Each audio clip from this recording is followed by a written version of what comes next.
Welcome to another episode of Pandemic Dialogues. We are nearly concluded with this project and continue our discussion of the book The Plague by Albert Camus. In the last episode, I chatted with a friend and colleague from my undergraduate days. In this episode, Trevor Shelley talks with two of his classmates from his doctoral work at Louisiana State, Eric Schmidt, an assistant professor of political science at Kentucky Wesleyan College, and Drew Thompson, who teaches courses in social studies at Murray High School in Murray, Kentucky. If you've enjoyed this series, please like, subscribe, and review this podcast. We have one more final episode forthcoming, so please stay tuned.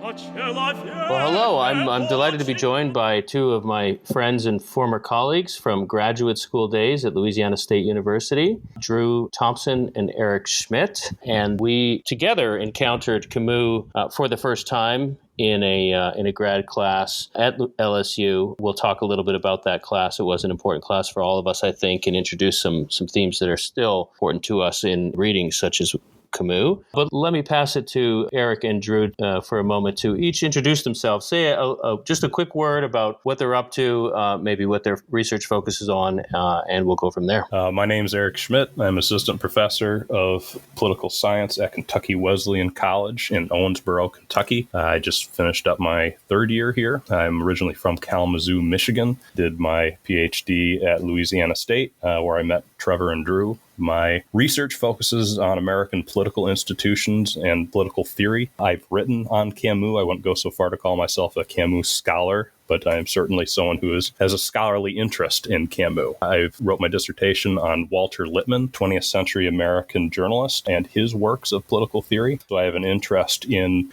both media, mass democracy, and political theory, political thought, and political literature. Excellent. Thanks, Eric. Drew. My name is Drew Thompson. I teach political science and political theory and a variety of other courses, including humanities, at Murray State University in Murray, Kentucky, which is my alma mater and hometown. I relocated here in 2016 with my wife, Dana, and we live here with two cats and garden and read and try to stay cool in the summertime. My research involves politics and literature, which is my primary focus. I have written works and even published some works on the work of Kentucky author Wendell Berry. My dissertation was on the political thought of contemporary American author Cormac McCarthy, particularly his Western works. I've also done some work actually with Eric Schmidt on the work of Albert Camus. And I met these guys. Well, I guess we all sort of arrived at LSU at different times, but when Eric arrived in 2009, we were complete, so to speak. And I think, Eric, your first semester at LSU was the Poet and the Polis seminar with Cecil Eubanks, right?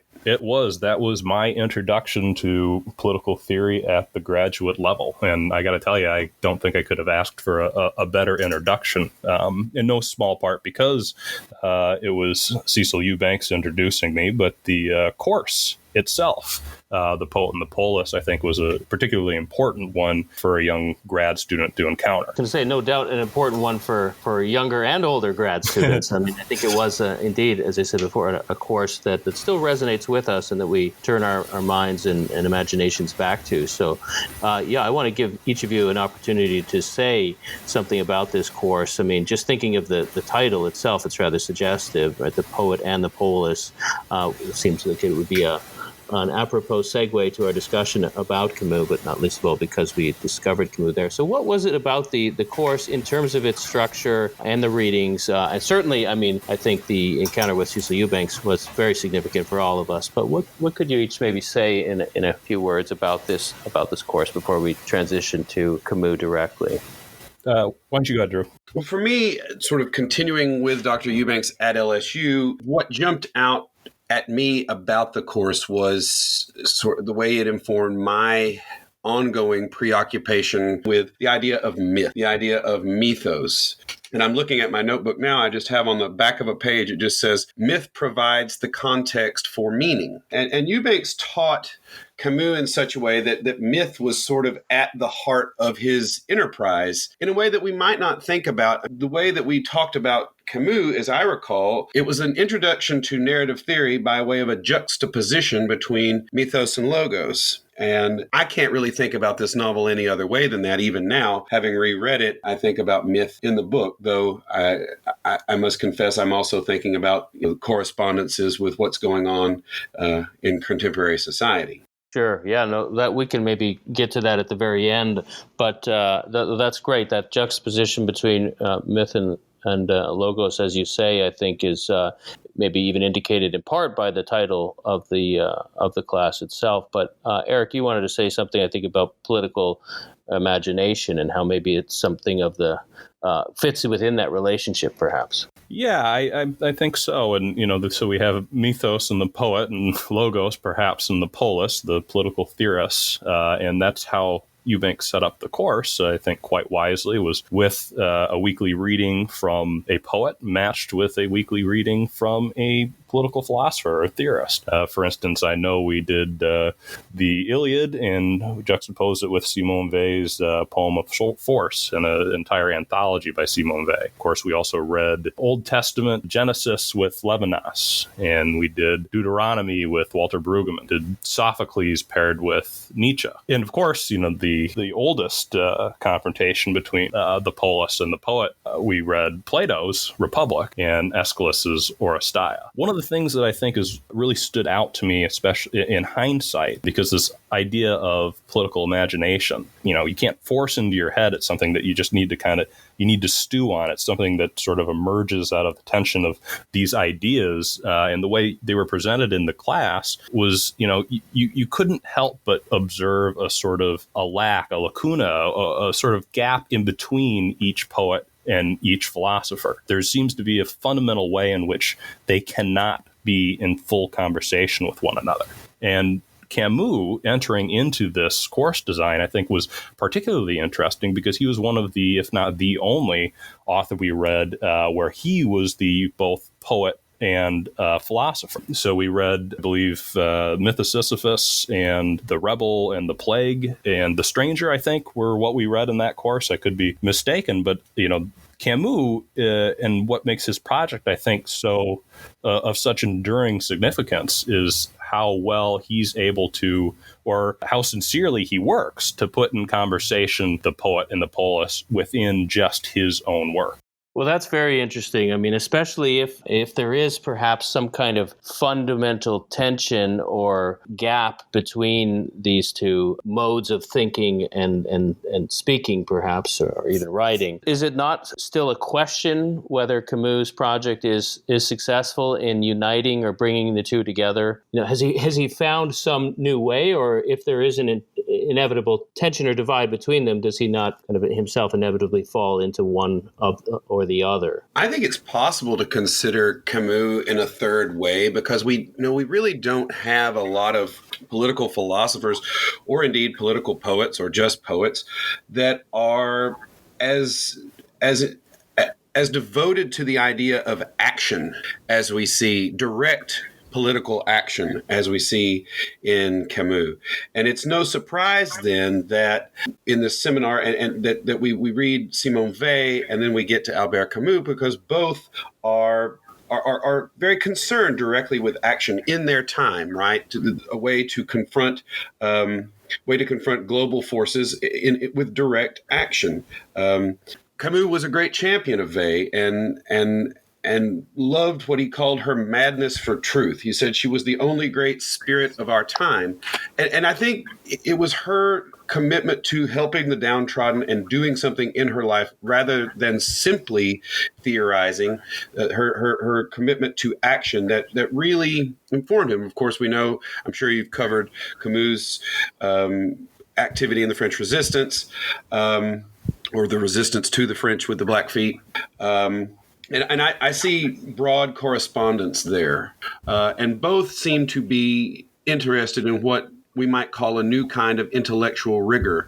And of course, we could describe that as one that stays true to the existential difficulties of the human condition, but one that also moves out of pure theory into praxis. Yeah, no. Let me ask you. Let me ask you both. And I mean, as we transition maybe from this class, and think of some of the things you put on the table in light of the novel itself. I mean, this kind of intellectual rigor and a form of action in response to grand or grave threats. Is this one of the ways that we want to approach, say, a character like Ryu, or how can we maybe think of those themes in terms of the specific activity and actions and narrative of the plague itself? I'm particularly struck by what Eric's calling this dialectic between goodness and justice. Is that right, Eric? It is. I mean, my students who read this novel, and we talk what little we could talk about it because of everything else we had to do, and all of this being on the done through an internet format.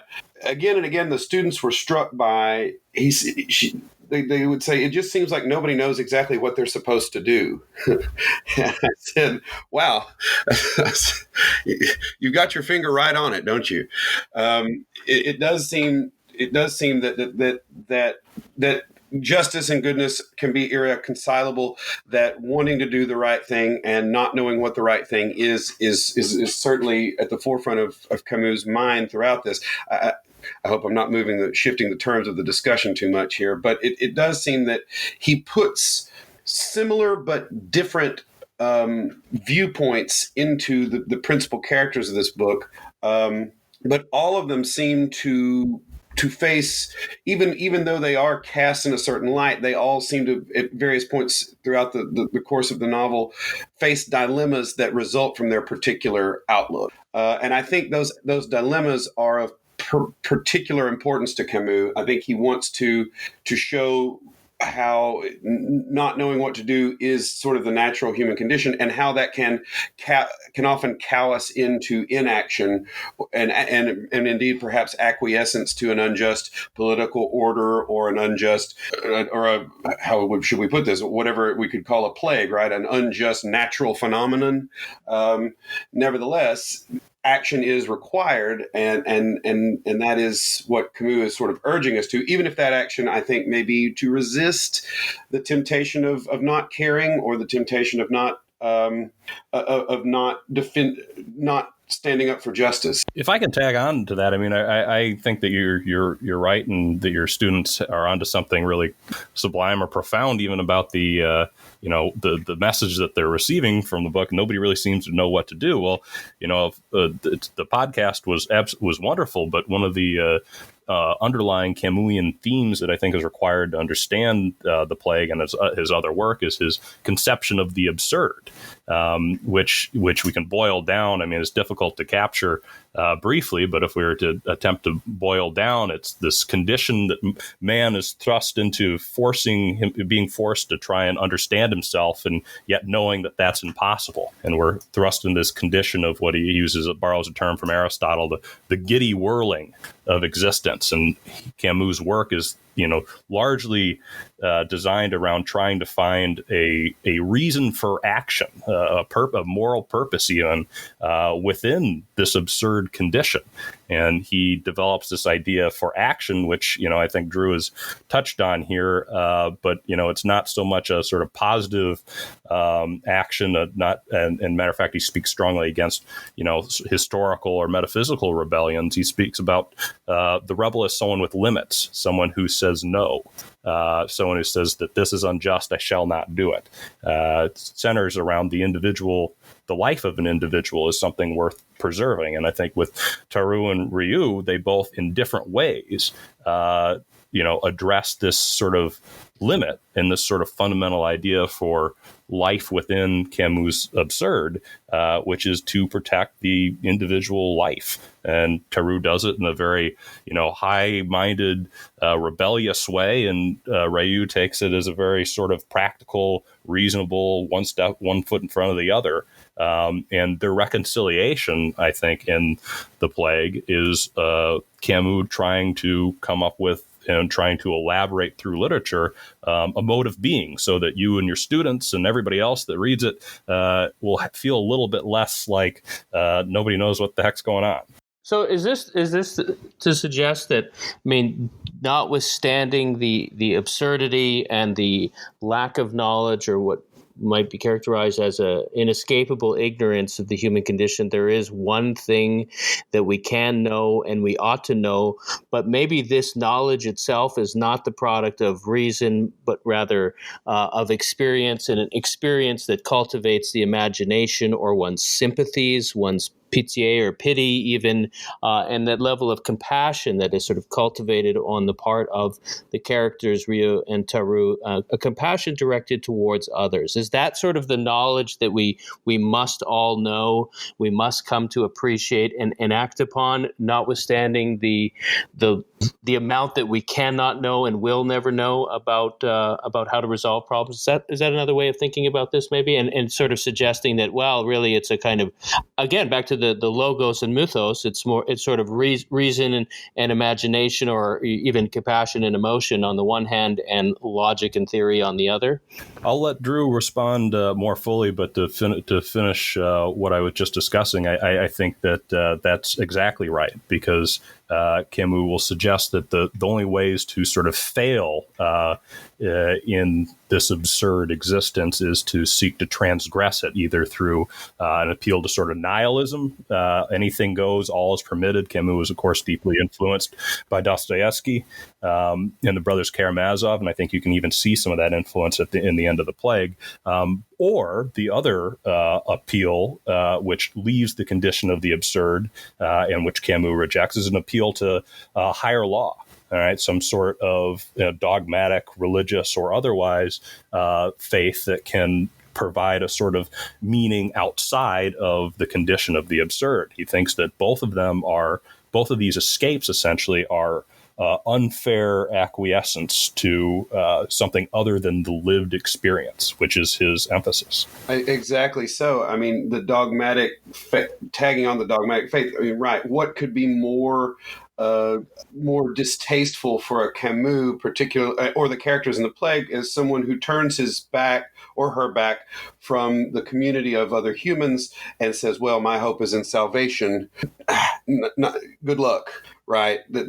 I'm turning my back on everyone. I think this comes from part 2 of the novel I was reading earlier today, and it's just great little one sentence line. It says, since the plague became in this way some men's duty, it revealed itself as what it really was, that is, the concern of all.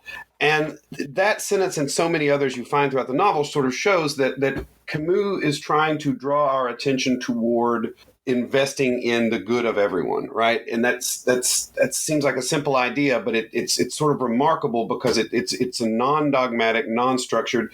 It's affirming of life, affirming of human good, but doing so, in a fairly agnostic, if not atheistic, way. But one that sort of proclaims a certain we're all in this together morality and ethical code. Well, that's interesting, but let me ask you then both. I mean, because you're both really underlining the resistance to dogma. But is there a risk maybe that this kind of a thinking itself could become, in fact, dogmatic? The sort of dogmatization of commitment to others, and doing good for others and wanting to help them. I mean, there might be some who are resistant to being helped, and insofar as there is a transformation of the moral and political imagination towards the collective, contrary to Camus' emphasis upon the dignity of the individual, is there a possible threat to the individual as well? I mean, what sort of parameters or resources does he provide to balance these things out, do you think? I think this is one of the areas where, Camus struggles, and I'll quote Cecil Eubanks saying that he is a second-rate philosopher. And I remember being struck by that because I was so enamored with him upon reading that entering class and hearing Cecil's introduction, I was kind of pulled back a little bit by that. And I think although it's an accurate statement because of a sort of tendency to over-aestheticize politics for Camus.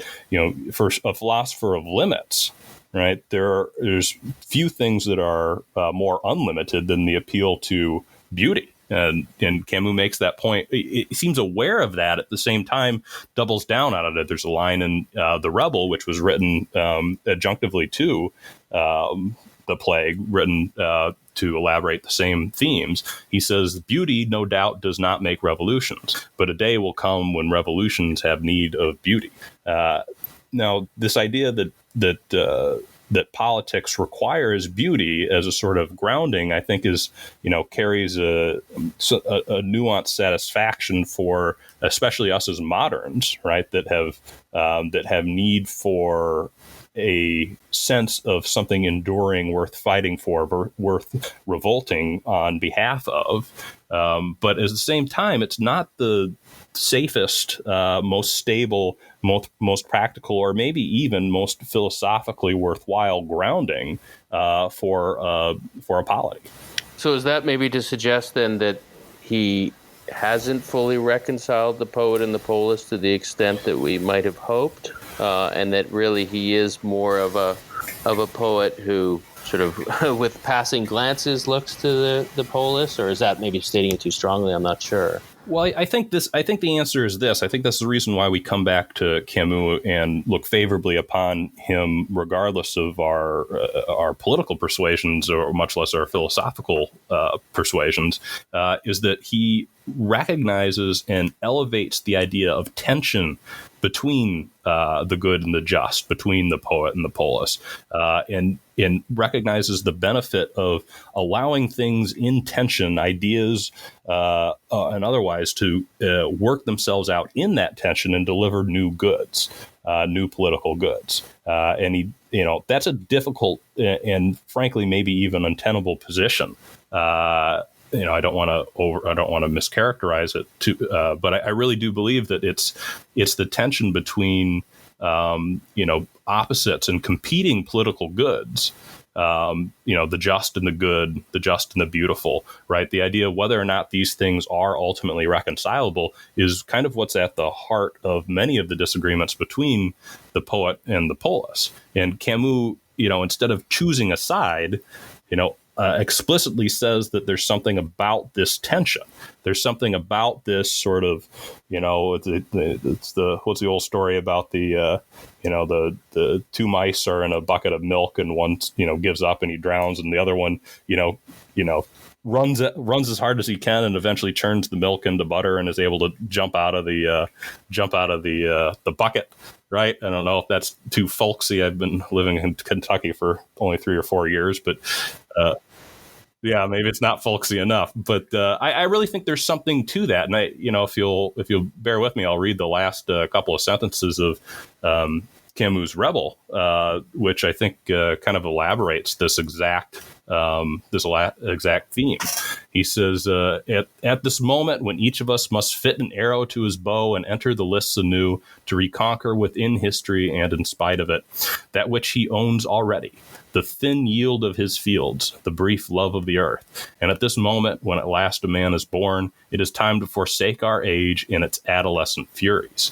The bow bends, the wood complains. At the moment of supreme tension, there will be a leap into flight, an unswerving arrow, a shaft that is inflexible and free. Right? It's this rejection of the two extremes and the desire to endure unlimited tension of the absurd that he thinks is a fair grounding for politics. And like I suggested before, the danger of this is, being able to identify and elaborate in a politically satisfactory way how those limits should teach us a form of statesmanship, how to civic responsibility and personal responsibility. Beauty is not always the best grounding for those things because men have varied tastes in what is beauty and what is the beautiful. Another takeaway or observation that occurs to me, Trevor, as you were sort of talking about the relationship to the poet and the polis and how Camus fits in there. When we began this discussion and we were talking about the syllabus for a graduate course, we started by talking about prophetic utterance, the Jeremiad, how the prophets of old sort of came in, and if they qualify as poets, then it is their idea. The idea is for them to bring the polis back to its proper path, right? To refound the polis and set the people on the right path. Much of the literature that we will read, if you set up this dialectic between the poet and the polis, will be artists offering insights for society, or artists beckoning society to return to some sort of state of purity, or some sort of state of righteousness, or some sort of state of justice and lawfulness.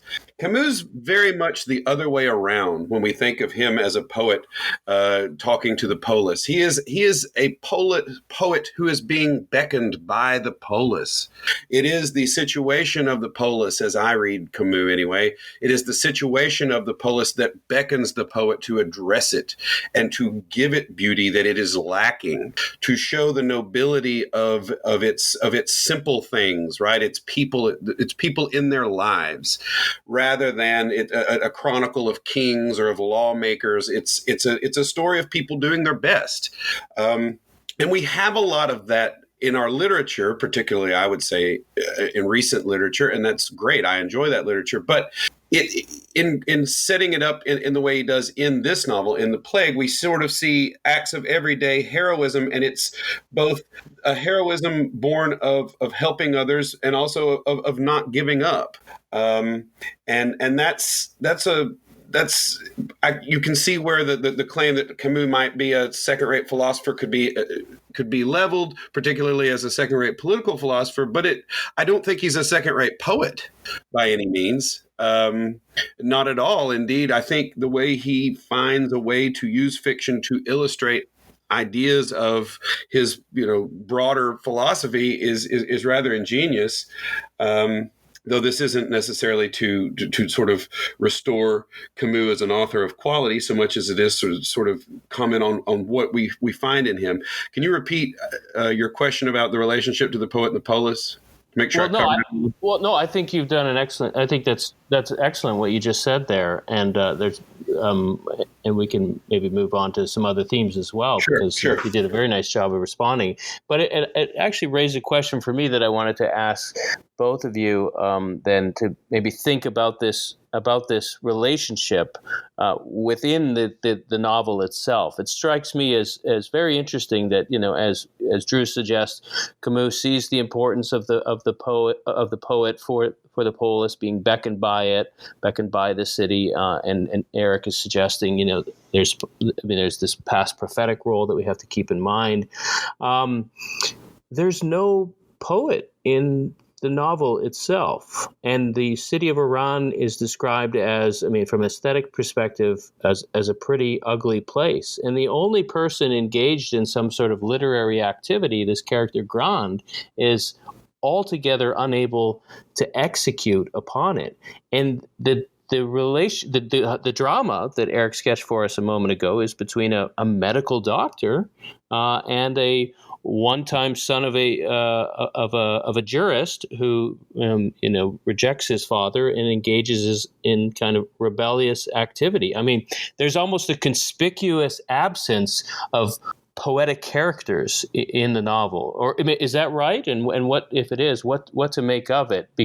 So Camus himself, of course, is the poet, but within the poetry or the imaginative world that he depicts for us, is it important that there's no poet? Well, I agree with that question entirely. I think it is certainly suggestive that the novel is written in the first person. And what is the storyteller but a poet? Well, he characterizes himself as a chronicler, though, right? And he's pretty emphatic about that. So, no doubt there's an imaginative component to all human beings, I guess. And maybe I'm exaggerating, but working with the specificity of the poet. It's almost as though this polis of Iran, this city, has no poet, per se. Well, that's one of the striking things about the early description of the city, right? And of course, we have to take into mind that it's going through the, seemingly unimaginative Rayu's lens that he describes it as such. But you might also encounter that suggest that if Oran seems that way to him, it must really be devoid of poetic exercise, right? So, but I do think, you see almost what's poetic is almost the ineffectual attempts to generate meaning inside the absurd condition, right? And so why is there no poetry? We might ask ourselves, and but with recourse to the rest of Camus' work, we might say, well, look, it's stultifying this condition of the absurd, right? And the lack of imagination, of sparagamos dismemberment, the sort of disintegration of the human being might be the worst fate for Camus in this case, where you lack the imagination to hold together, a singular idea, an idea of worth, of value. And I think you see this in the characters that are attempting to be their own poets to some extent, and they all have a different version. Rambert, the journalist who, accuses Raoult early on he projects his own need to abstract everything onto Raoult, who's the, least likely to abstract and take, a very pragmatic figure. Rambert's failure to come up with, although progression throughout the novel, I think he grows as a character, right? His own poetry evolves.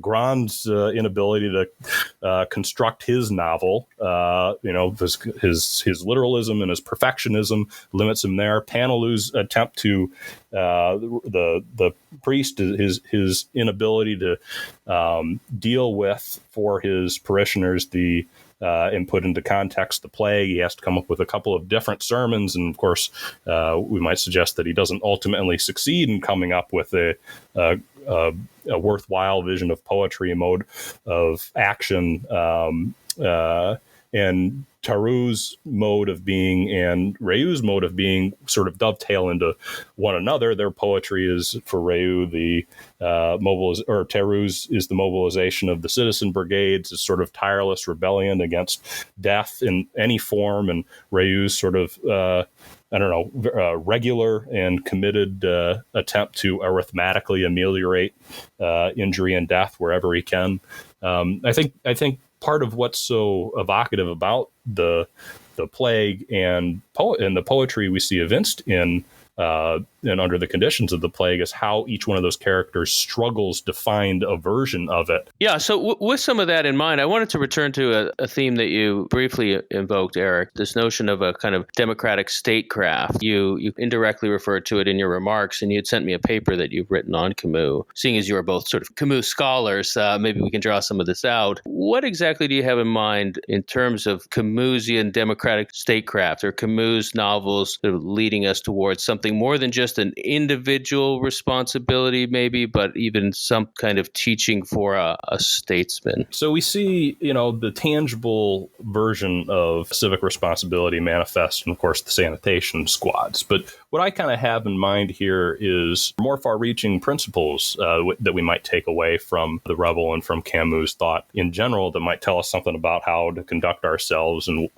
understand our own civic responsibilities in contemporary moment. So if we were to understand the vision of a statesman, a very summative definition, quick definition, someone working in the public interest. Doesn't necessarily have a public figure. Of course, we all have an individual responsibility to act as statesmen to a certain extent. A Camusian statesman would be someone that can take into mind the absurd, endure the tensions inherent in the absurd, use their creative imagination to produce some way to address the contemporary moment. And we see the manifestation of that was not just the, tangible, let's go out and do something sanitation squads, but it's better to understand the sanitation squads as a sort of product of the political imagination of the statesman, the sort of creative refusal to accept death, enduring the tension of the absurd, and then launching out into it a potential response. And to understand what a Camusian statesman is, you have to understand that as something that sanitation squads as being born of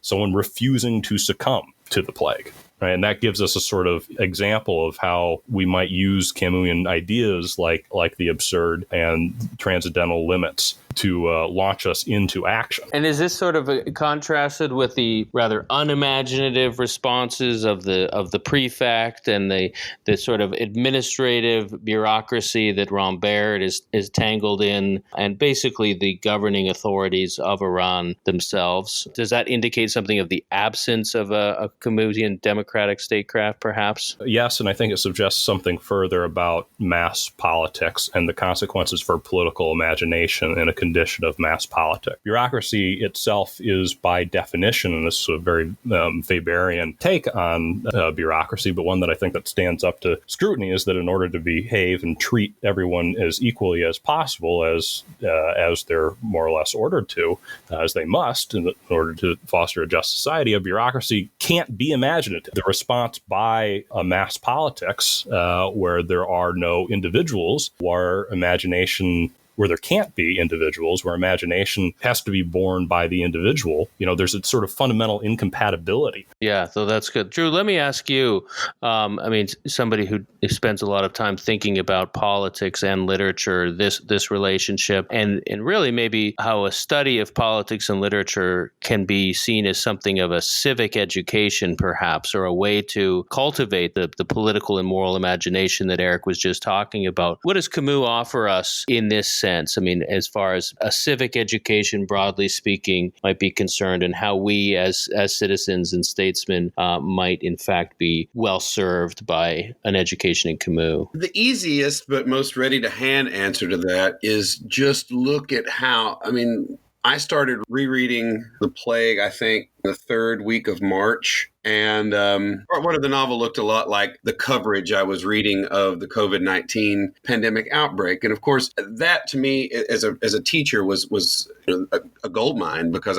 my students could sort of track in real time and have a novel that was sort of talking directly to their experience, particularly with the way in which there was a lack of consensus about how serious the problem was, or even if there really was a problem, the sort of mixed and incomplete reactions of the leaders, right? The mixed responses. If you'll recall, early on in the COVID-19 outbreak, there was some discussion about masks. There weren't enough masks to go around. Everybody doesn't need a mask. It won't protect you. And then a few weeks go by and the masks become necessary, and it shakes confidence. And of course, I didn't know going into it whether or not the plague in our time in real life would mirror the plague Camus depicts in this novel much or not. And the extent to which it did, I let my students draw their own conclusions. But the presence of the irrational in our midst is something that I think students are not, particularly young undergrads, are definitely not prepared for. Or perhaps even older undergrads, perhaps anybody. And because of that, a novel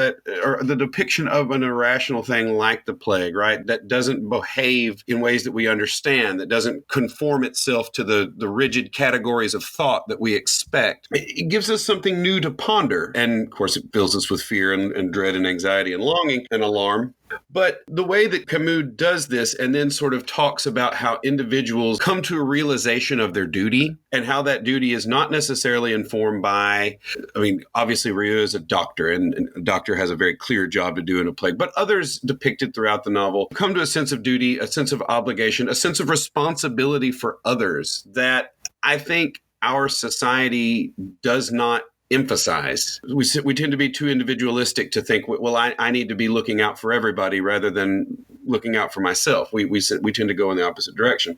Drew, can I jump in here? Do you think that politics and literature, and in this case, is a good way to structure an education in statecraft? To learn deep lessons, we need to see we need to be able to observe humans facing human situations and reacting to them humanly, and then be able to talk about that. And whether we're and if we're talking about the broad canon of literature that we call political theory, political philosophy, we don't get a lot of that. No one writes a political treatise on what doesn't work. Everyone writes a political treatise on what they think does work. But how those ideas get put in motion and what they encounter, even if the poet has a certain agenda, and I think Camus does, I think perhaps every poet does, but nevertheless, we get to see his characters try and fail. We get to see them. We get to see the absurdity. Well, that's a loaded term. We Camus offers us a chance to see his characters do their best and come up short. And we don't get that in political philosophy. Right. We get to see every one of their stories, right? Their individual responses to the plague. Right, and to have a, as you called it, an agenda is maybe, I mean, that's to put it perhaps in potentially polemical terms, or but he has a project. Maybe the project is just that. I mean, as you've nicely characterized it, to educate us in a way and to show us a side of things that we fail to consider or don't consider often enough, or don't take as seriously as we should. Right, that we tend to only think information that comes with a certain kind of vocabulary around it is worthy of our time and our consideration. And I think Camus, I don't know if it's his project to do that, but I think he's certainly endeavoring to show us very real things, a real form of human interaction, political engagement that is not dependent on dogmatic principles or rigid institutional understandings, etc. He's sort of putting it on its feet and giving you a dramatic representation of it. In a sense, it might be anti-agenda, right? I mean, he certainly has, and I think the language is important, but I mean, it's. I think we're all on the same page here. Right. Yeah, perhaps agenda wasn't the right word. I think it's a particularly important distinction because I think that's kind of what makes Camus' project so distinctive, is especially in an era of mass politics. Right, the importance of what kind of stories are being told has its relationship then to statecraft, right? The relationship works both ways, because we start thinking, and we see some of this in Rambert and the character discussed in the novel, but as we deal with our own plague and crises that may follow and have followed, the way that we react and participate in them is, not just what stories we tell ourselves, but what sort of stories are consumed, right? Yeah. What sort of, and we see that, in the very voluntary way we might choose to consume the plague, but we also have this sort of, the tangible media environment, talking with our family and friends, speaking with strangers on social media, etc. I think what Camus calls us to do is to, not have an agenda when we have those conversations. So can I ask, is the absurd situation, I mean, granted, for Camus, there's something kind of universal and inescapable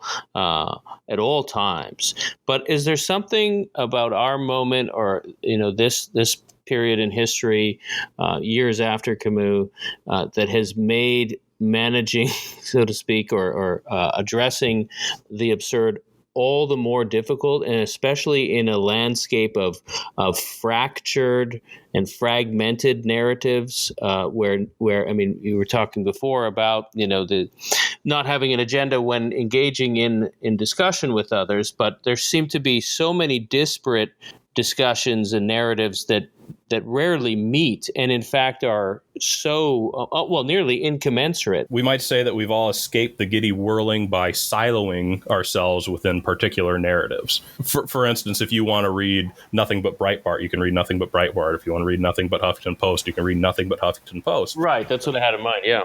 You don't need to exercise the sort of imagination that it would take to reconcile two objects held in tension. Right. And beyond that, even, or as a part of that, the suspicion of agenda in public affairs, especially in a condition of mass politics, where you don't know the people with whom you're conversing, and you don't know their ethos, you don't know their character. You kind of have to assume that everyone has an agenda. And, we might ask, reasonably, whether there's an extent to which our political imagination or our imaginations, period, are circumscribed by that paranoia that accompanies it. There's so many narratives flying around. The air is so full of stories. We don't even know which ones are applicable in any given situation. What are the right ones? We can forgive a modern for doubting the existence of truth when there seem to be so many options on the buffet of truth from which to select. Yeah, it's almost hard to imagine a truly authoritative voice or prophet, poet, or what have you, emerging from our polis to speak with that kind of authority and that rigor of intellect you referred to before, and the robustness of imagination, such that people will stop and think and listen.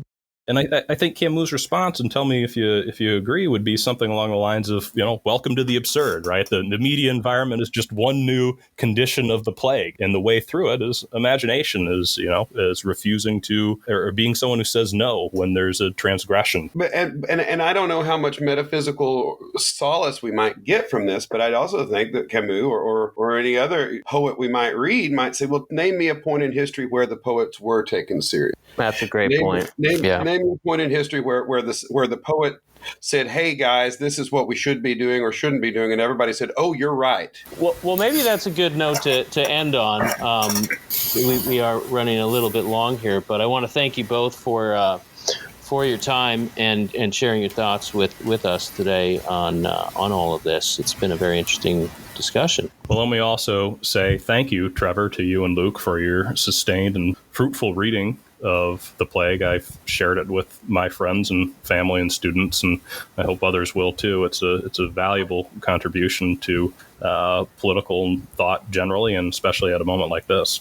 Well, thank you. And in a much more, very rarely have I been able to engage in such high level, or engage with such high level thought in a way that I don't have to sit in a room with a book. I can be walking around, I can be gardening, I can be driving, and so it makes it. I don't know. I find that things often speak to me more profoundly when I'm not in, at my desk work mode. That it is in sort of the moving around through my life and through my day that I can be more profoundly reached and impacted. And I love it that you chose to do this in a podcast. Well, and now the two of you are a part of it. Welcome to Pandemic Dialogues from the School of Civic and Economic Thought and Leadership at Arizona State University. This series seeks to sustain the intellectual community we built with students, ASU colleagues, and the wider community while our regular speaker events are postponed. We offer the dialogues in two modes: a series of live webinars, each discussing a great work on pandemics and civic crisis, and this podcast, with extended discussion of Camus' novel, The Plague. More on the dialogues and the school is at scetl.asu.edu.